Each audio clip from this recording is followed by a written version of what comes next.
we go. Welcome to Neighborhood and Community Services Standing Committee. If the clerk will please call the roll. Councilmember Sheffield. Present. Councilmember Tate. Here. Councilmember Spivey. Present. Madam Chair, you do have a quorum. Thank you. There being a quorum present, this meeting is in session. I will skip over chair remarks, and may I please have the approval of the minutes? So moved, Madam Chair. There being no objection, that motion passes.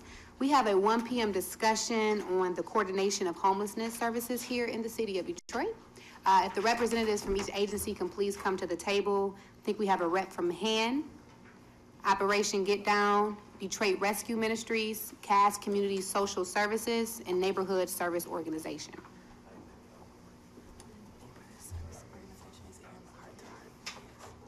Heart to heart.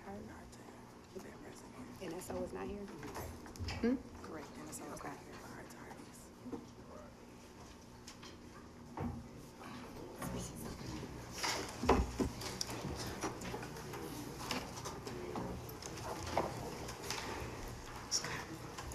Alrighty. Good afternoon, everyone. Good afternoon. Starting to my right, if you can state your name, your organization for the record before we begin our discussion. Sure. Tasha Gray with the Homeless Action Network of Detroit. Polly McAllister from CAS Community Social Services. Barbara Willis, Detroit Rescue Mission Ministries. Sandra Beaumont Parker, Operation Get Down. Linda Jefferson, Operation Get Down. Thank you. Thank you all for being here. I wanted to set this discussion just to begin to have some conversation on the services that the city provides for homelessness. As we enter the winter seasons, it's getting cold outside, and I think it's important for the public to understand what services the city currently provides, how we can improve the system, and just get an understanding of what's already in place. So I want to start with you, Ms. Tasha from HAN. If you could just give us an overview of your organization, the services you provide to the residents here in the city. Sure. I am with the Homeless Action Network of Detroit, as I said. HAN for short. HAN is what's known as the continuum of care for the cities of Detroit, Highland Park, and Hamtramck. What that really means is that we make funding recommendations. Tasha, I'm sorry to interrupt you. Sure. There's a representative from HAN, Heart to Heart. Can you join us, please, too? I'm sorry.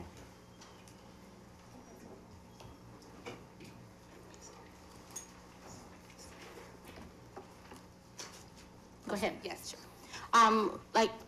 We are the continuum of care for Detroit, Highland Park, and Hamtramck. And essentially what that means is that we make funding recommendations to HUD as well as the state of Michigan for homeless programs. So we make recommendations to both agencies to the tune of about $28 million. So those resources are for transitional housing, permanent housing, as well as some rapid rehousing programs and things of that sort. There's about 28 agencies that receive that funding and about 60 programs in total, so some agencies have multiple programs. We also serve as the lead entity that coordinates the data that is then forwarded on to HUD to make funding allocation decisions. So it's called the Homeless Management Information System, and so any agency that receives funding from HUD or from the state for homeless programs have to report their information into that system. It allows us to run demographic reports on people who they've served, but it also allows us to assess the performance of those programs, whether those services are beneficial or not, and it allows us to make resource allocation decisions. How often is that report generated? Yearly. Is that report ever submitted to council? So we can see the population of homelessness as being serviced? It is not, but it's certainly something we can definitely share. Okay, I will request it if possible, Ms. Tasha, Sure. if we can start getting a report on that data that the different agencies are providing for the homelessness. Anything else you want to share about HAN? Well, we work with, because we're a coordinating body, so we work with most of the agencies that are providing the homeless services. So our membership agency in total is about 70 agencies. So we're well familiar with many of the agencies that provide services within the city of Detroit. Okay. So you would consider yourself almost a leading agency that then filters the money and different resources to the different organizations here in the city of Detroit? Sure. Okay. Okay. All right. Is there any questions for HAN at all? No? Okay. Yes, ma'am. At CAS Community, we actually offer the services. We have a transitional housing program which houses men for up to 2 years. That program can develop employment. We try to deal with their substance abuse issues, their mental abuse issues, and we try to find them housing within that 2-year period. We also have Safe Haven, which serves veterans, but they have severely mental illnesses, and they're allowed to stay as long as they need to. We try to find them supportive housing. We have Moms 1 and 2, which is a housing program for women and children. They can stay up to 2 years as well. And we have a single moms program. Either they have lost their children or have never had any. And they're allowed the same process as well, up to 2 years. And we try across the board, deal with any type of substance abuse issues, mental illnesses, tickets, any type of barrier they may have to get them into stable housing so that they can take care of themselves. We have the emergency shelter, which houses up to 53 individuals, which is mother and children. They can accommodate up to one mom with 1 kid or one mother up to 9, 10 kids. But we do allow, it's the only housing shelter that allows young boys. So we try not to break up the families. We have the rotating shelter, which allows people to come in off the street and go from church to church per week. And that church facilitates food for them, clothing. They try to just give them a nice environment for 7 days. Then they go to the next church. So we roughly have right now maybe 30 churches involved. Okay. And we're always looking for more. I was gonna say, are you looking for more churches? Always looking for more. We have a bus that transports them there. That's for the individuals that don't necessarily want to go into a shelter type setting. It's close to the street type setting, and it's not a total shock for them. So we're able to get them in a little bit easier into that program. We also have the PATH outreach team that goes out. They outreach people and try to build up a rapport with them to bring them into one of our shelter programs. Okay, great, great. Anything else that you want to add? How is your facility as far as the conditions, would you say? Our conditions are good. When they come in, it's just like we have the warming center. Families can walk in and stay there overnight. But we do treat for bed bugs. We don't have any lice issues. We don't have any rodent issues. That may have occurred years ago in other shelters, but that is not a standard at CAS. Do they have an annual or quarterly inspection that someone comes in to The city monitor does come the out city? and inspect. Okay. And we do inspections ourselves for bed bugs, any type of detection. But what we try to do is when they come in, we take their clothing, we put it in the dryer to prevent any contamination. We give them additional new clothes. They're not new, but they're new for them. And that kind of stops it. Okay, and your budget, what is your budget like yearly, annually? What we take, I'm not for sure on the Okay. budget because that's not a process that I handle. I'm the director over emergency and transitional housing programs. Okay. Each program has a different budget, so to say each budget, together, I'm not for sure. Okay. All right, is there anything else that you would like the public to know about your organization? I think that's about it. That's it? Okay. Any questions on this one? This one. Yes. The church, regarding the churches, 30 churches, you said, but 52 weeks. What happens the other weeks of the year? Do the churches do more than 1 week, or what happens to the We rest? actually start in October and we run till April. Okay. So they don't do the whole year, but during the months that we're not in operation, I'm aggressively trying to sign up other churches to get them involved. And it's a process because you have to have separate quarters for the men and for the women. We don't allow kids because when they come back to the headquarters at CAS, it's too late to get the kids to school. So this is strictly for singles. Okay. And then the church has to be able to financially feed every day. them for 7 days. So it becomes kind of costly. But, we do have churches that commit, and they commit every year. Okay. So that's a big campaign. How do you advertise that for more churches to come on board who may not know? Actually, I just took this over about 5 months ago, and we've been able to go from 20 churches to the churches that we have now. So it's basically word of mouth. I do call different churches and try to talk to them, but they have a business to run too. Okay. And a lot of times it's a financial issue. So, but I'm always looking. And about how many people you're talking per night? It's a total of, normally we'll average maybe 52. Okay. But those numbers vary because if the temperature is kind of nice outside, they rather stay outside. But if the temperature drops, they definitely come in. Okay. So it's an excellent program. Okay. Thank you very much. Reverend Thank you, Spivey, maybe we can, My home church did it a while ago. I don't know if it's through CAS, so yeah, that's mine here, but I did it as a child. My church did it as a child. I'm not sure if this, we were there 24 hours, so Okay.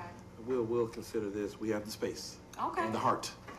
Yeah, I'll get your information. Thank you. Thank you. Yes, ma'am. Barbara Willis, Detroit Rescue Mission Ministries.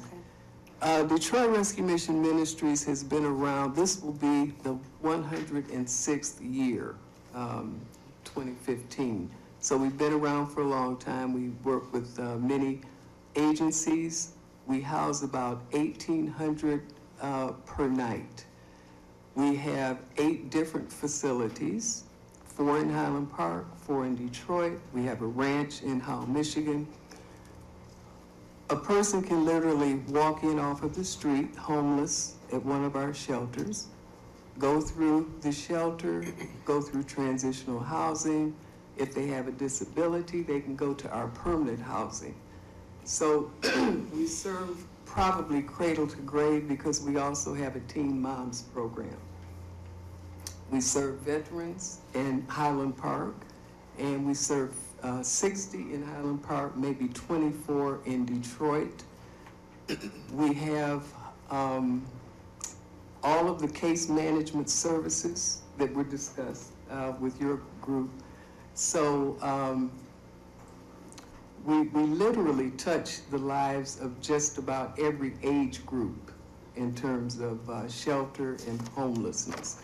We're a Christian organization, so we do work with churches. We have chapel services that are not required, but we do service any denomination or any faith. So we also have outreach. This morning, our president and some of our case managers were called to 8 Mile in Woodward, I believe, where they had some folks just kind of hanging out, homeless folks, and were encouraged to come either to our shelter or to find a place for them. So they did find a place. So we're just always actively working in the community. Great, great. Okay. Anything else you want to share? I think that's it. Okay. Yes. Good afternoon, Sandra Beaumont Parker, Operation Get Done. As some of you might know, we're a grassroots organization, been around for 45 plus years. Our main 2 services are substance abuse treatment and our homeless shelter and warming center activities. Our building that serves the warming center is at 6821 Medberry, and we can house up to 200 people per night. We accept everybody who comes to the door, including families. It's a challenge for us for families, but we try not to break up the family if they're men, women, and their children. But that's one of our goals, to not break up the family. I have with me the coordinator of the services that does the day-to-day operations, and she can go into detail about some of the services that we do. Excuse me, we have on-site case managers. When the individual comes in an effort to collaborate them or connect them to other services that are needed, we also provide individual counseling, group services to the children, because oftentimes they are going through something, so we just want to make them feel comfortable. We go out when it's, when it's extremely cold, excuse me, I'm kind of nervous here, so excuse me, and pick up individuals to bring them in, because as you all stated, we don't want to leave anyone out in the cold. So our biggest goal is to coordinate services, housing, mental health services, and we also have, once a week, we have Waller event, healthcare for the homeless coming in to give our consumers medical treatment, because as we know, when they're out there, that's one of the things that they don't take care of.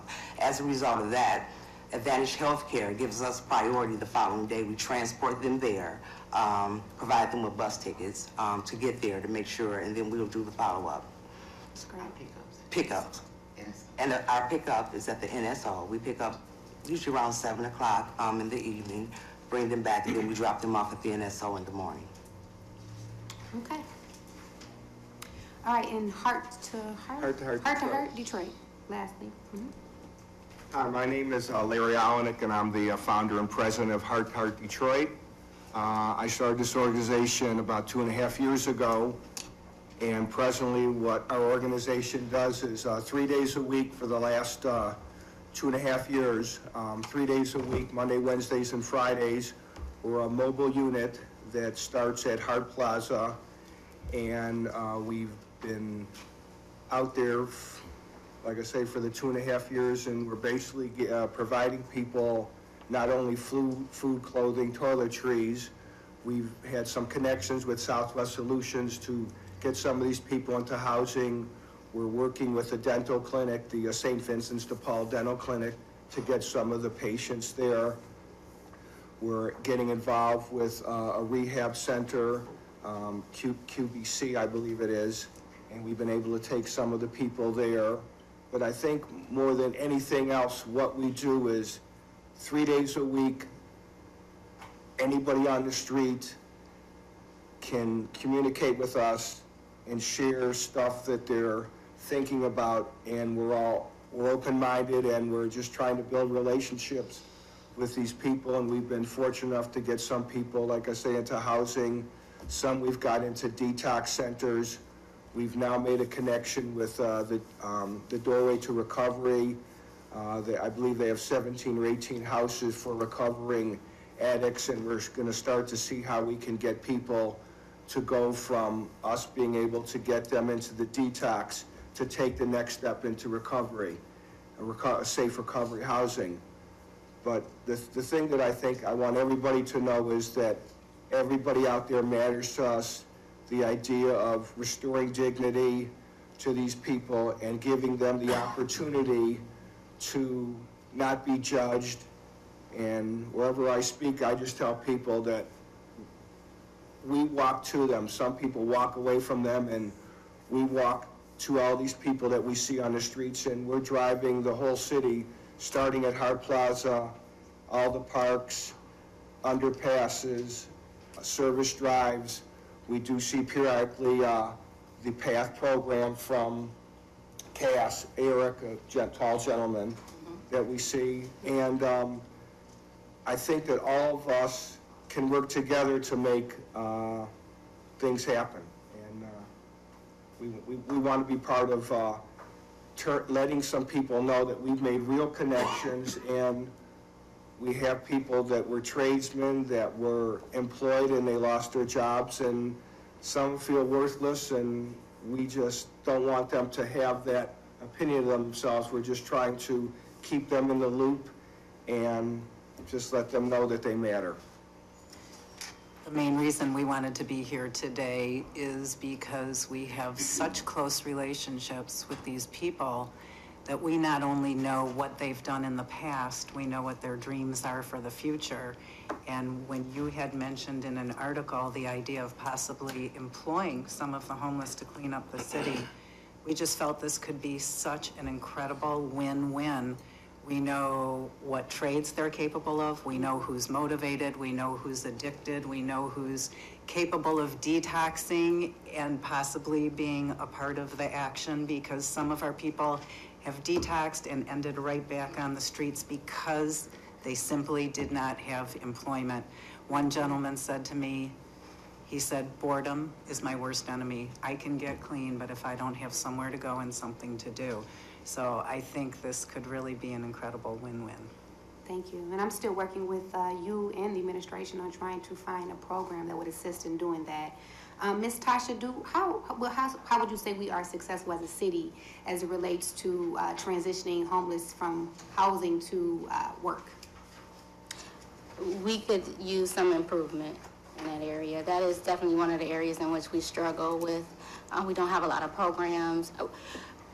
I'll say this. We have individual agencies that are providing some sort of services, whether it be resume writing, some job training skills and things of that sort to the people that they serve, but we don't have an agency that provides those services as a whole to all the individuals that may be experiencing homelessness in a continuum. So if you're fortunate enough to be a part of one of those programs at one of the agencies that provide it, then you may get that services. But if you're not as lucky, then you don't. So we do struggle in that area. Okay. And then how often are the different agencies coordinating services with each other?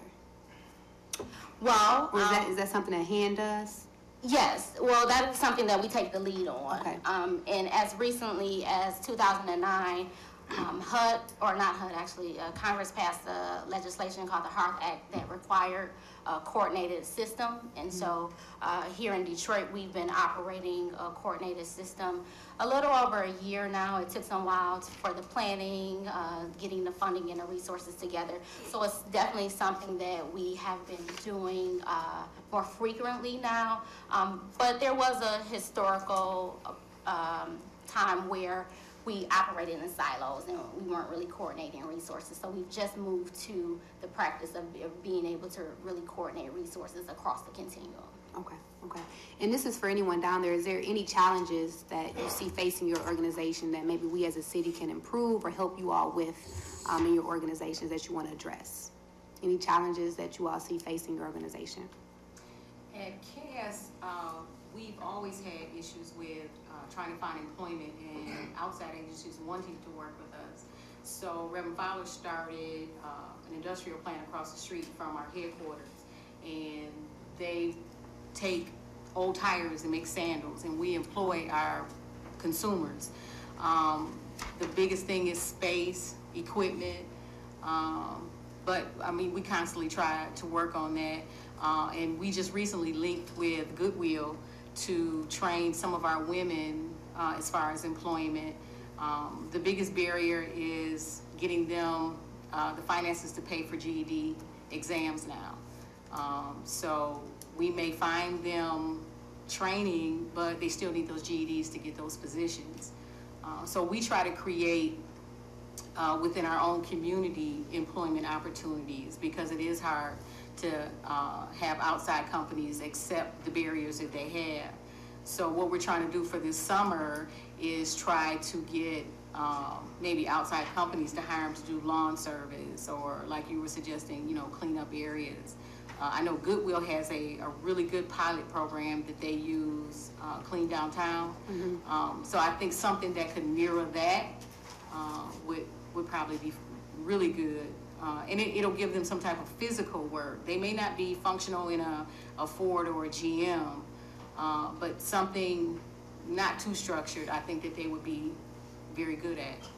Okay. Anyone else want to? Yeah. Operation Get Down has been in the business of providing services for about 15 years in terms of the warming center. One of the things, it's a wish list kind of thing, is every morning we let these people back out. It would be very nice if indeed there were money and resources for a day program. That's when you can do the most casework, is during the day for the people.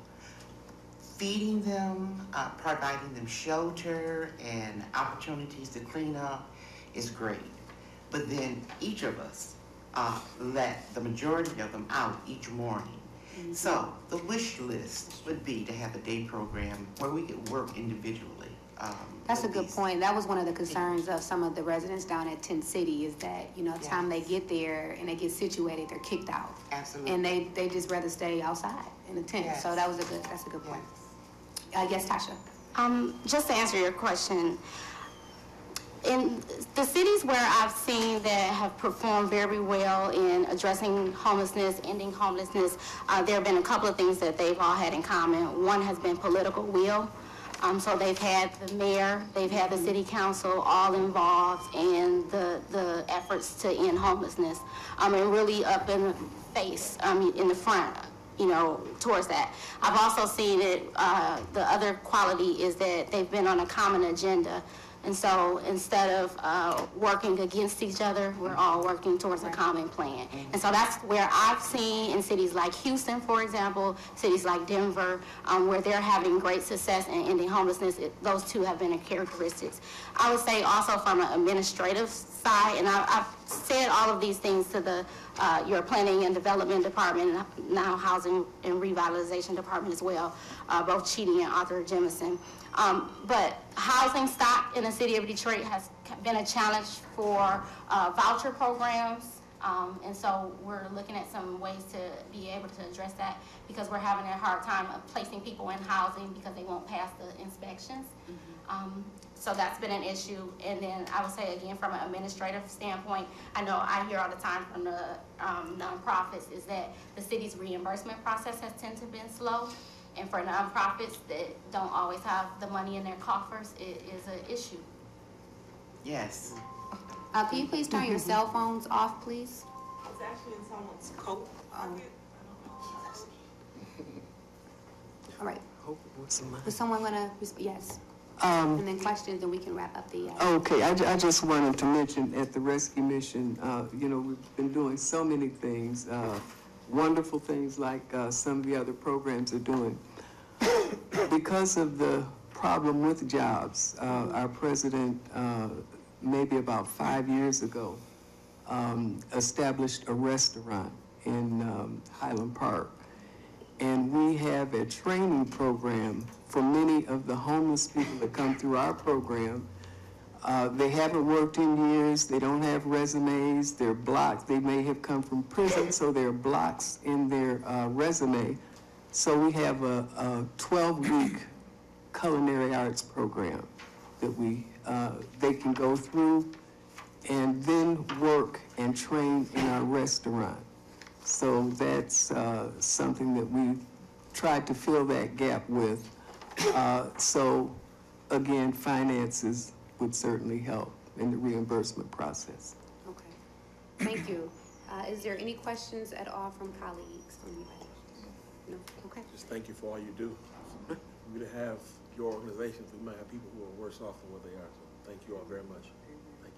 Thank you. Again, thank you all. If you can go around just to give your information if someone's listening, and contact information for people to reach you off. They know someone who is in need of housing or shelters. Starting with hand to heart time. Can't talk. Oh, do you have a card where I can just rattle it off? Heart to heart, you would contact Larry Olenek. Sorry, I'm having a coughing attack right now. And it's hearttoheartdetroit.org. Larry's phone number, 248-884-4434. Or if you would like to contact him by email, it's Larry, H2HD, those are in caps, not Larry, but H2HD, @gmail.com. And most of our information is available on our website. Again, Tasha Gray with the Homeless Action Network of Detroit. I just want to clarify that we don't provide direct services to people experiencing homelessness, but if you want to talk to me about the administrative side, the funding side, I can be reached at 313-964-3666. Also, if there are people who are looking for emergency shelter or are on the verge of being evicted, they can contact 313-305-0311. Holly McAllister from Cass Community. You can reach me or any other provider at 883-2277. However, if you're interested in the rotating shelter program, you can reach me on my cell at 313-670-0090, and I answer my cell phone 24/7. My email address is pmccallister@cascommunity.org. I'm giving you my personal one. Barbara Willis with the Detroit Rescue Mission Ministry, and I'll give you our main number, 313-993-4700. 313-993-4700. Thank you. Operation Get Down. Operation Get Down, Sandra Bowman Parker and Linda Jefferson. We do have two main locations, and I failed to mention that Operation Get Down operates its own shelter also, all the time, 24/7, throughout the year. To reach us at our main building is 313-921-9422. At the center where we operate, the Warming Center, is 313-925-4138. Yes. Your email address. Email, www.operationgetdown.org. Okay. All right, thank you, everyone. And my office will be reaching out to all of you. I think we spoke with you already as relates to working with Pathways to Housing, which is based in New York City. We reached out to them and spoke with the CEO of that organization, who has committed himself to coming to Detroit to talk about some possible solutions to a job training aspect of housing. So we will be reaching out to you all next week. We want to start a working group and bring all the stakeholders to the table and begin more discussion on the program that I mentioned to you as relates to maybe using some of the existing housing here and more job programs for our homeless population in Detroit. So that will be next month, and we'll be reaching out to you all as well. Okay? Great. Thank you for all you all do. Thank you. We appreciate it. Thank you.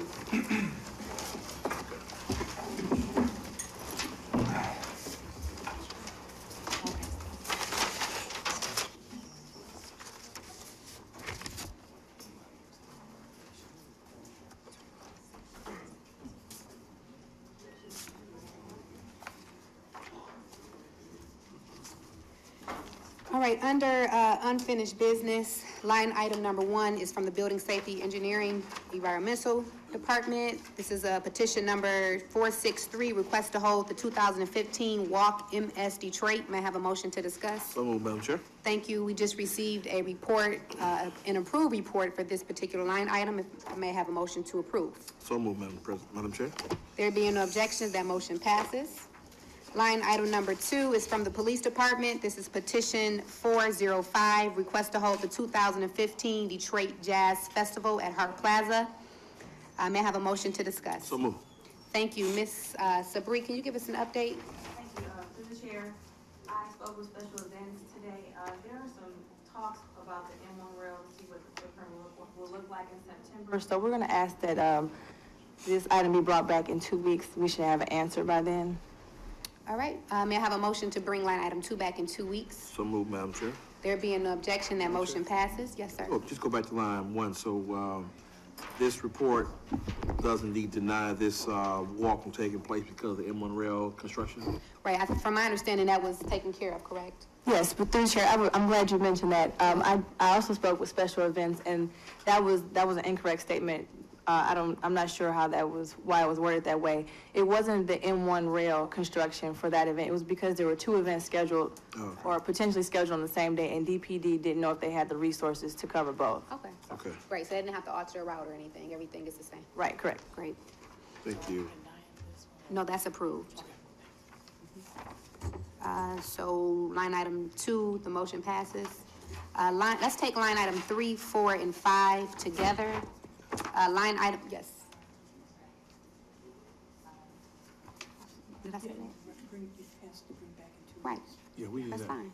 Yeah, we did that. Yeah. Line items 3, 4, and 5. Line item 3 is contract number 87047, 100% city funding.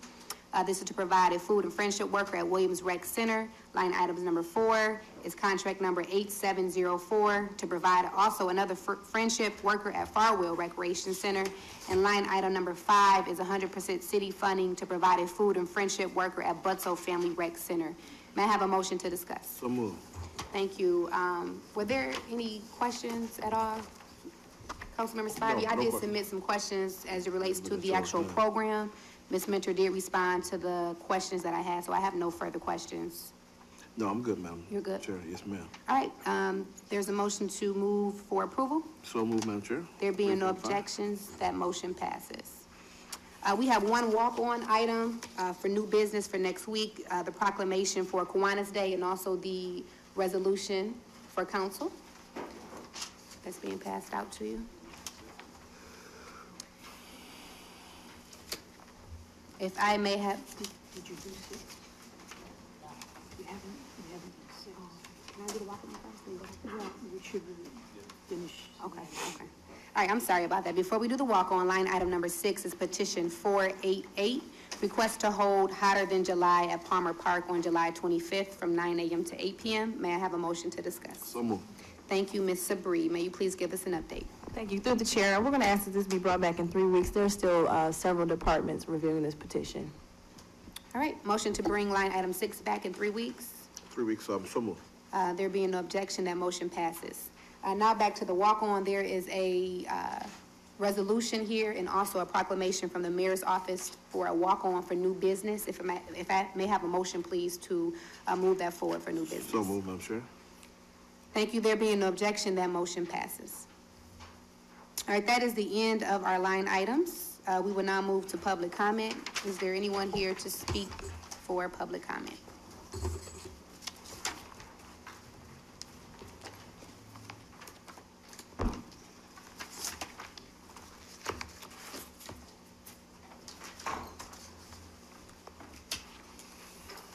All right, Mr. Love, you have 2 minutes. No, it's just, it's distressing to hear these comments from these groups, particularly when there were lawn jobs that the city of Detroit had that were unfulfilled last summer. So there's jobs that are available that the city has not even been able to contact people and get them to fill. So if we're looking for jobs, we need to be more aggressive in posting these and recruiting and doing what's necessary to fulfill them with people that are looking for them and they went unfilled. And the other thing is this Wayne County jail situation where they were talking about day programs.